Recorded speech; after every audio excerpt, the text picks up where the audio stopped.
Folks, the holidays are upon us, and I feel like it's about time we go ahead and make a pumpkin pie. Now, we're of course going to take and enrich the nutritional value of this pumpkin pie with some broccoli, as one does. Now, if you haven't already made your blast off butter, it's butter that's got a green hue to it, and that's because you've extracted all the nutritional properties of the broccoli into the butter. Then go ahead and do that first. I got plenty of videos showing you how.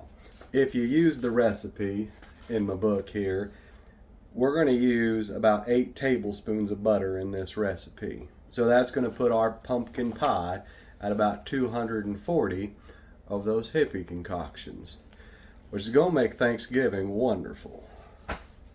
It's going to make tonight wonderful. Thanksgiving's a ways away.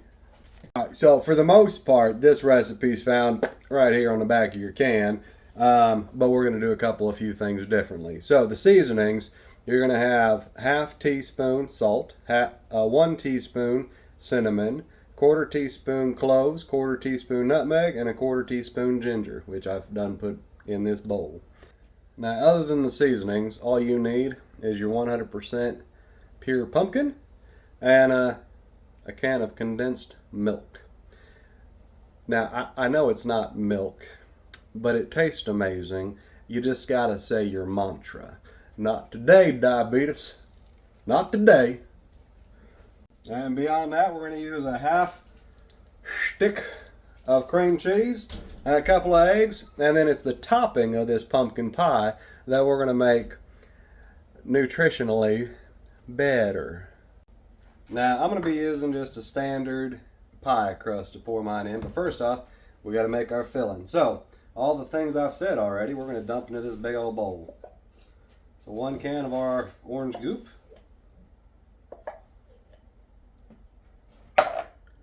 1 can condensed milk.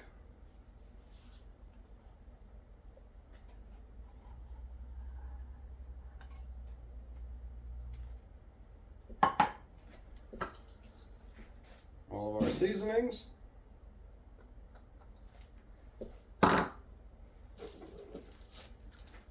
Dos eggs. Liquid chicken, as some would say.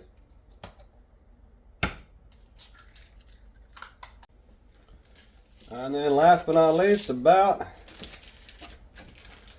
a half block of cream cheese.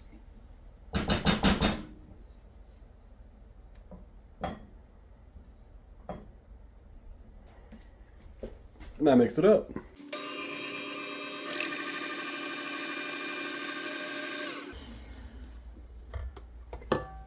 Yeah.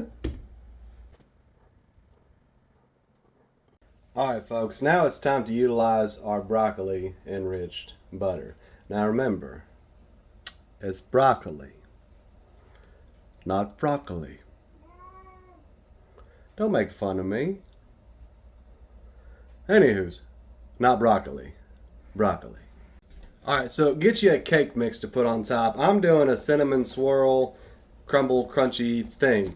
So it's got 2 bags. Now this is all guesswork at this point, but I think it's going to turn out pretty near perfect. So I'm going to use about 1/3 of the bag of the actual cake batter, and then about 1/2 of the bag of the cinnamony crumbles right on top.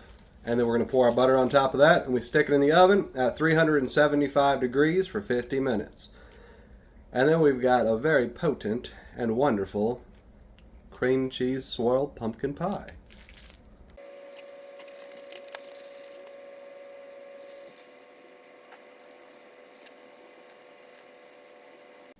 Now, as you can see, I overfilled my pie crust, so I'm going to put it on a pan. Just to,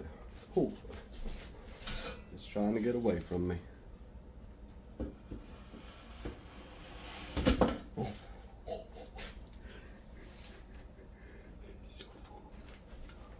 Don't be like me. Use less.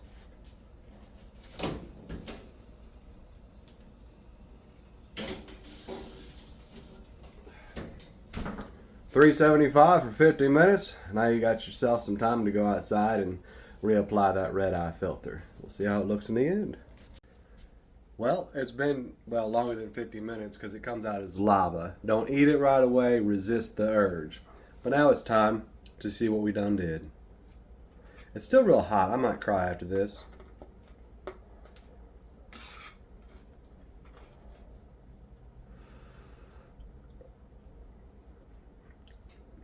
Oh, that's tasty. That's damn good.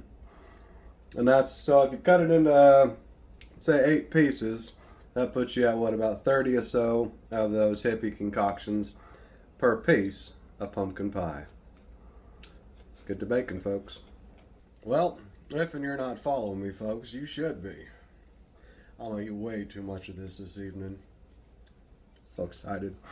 Oh, and if and you're interested in your own copy of Herbally Infused and Chronically Bemused, teach you how to do all kinds of wonderful things with broccoli, just clicky the linky here and get you a signed copy. Much love all.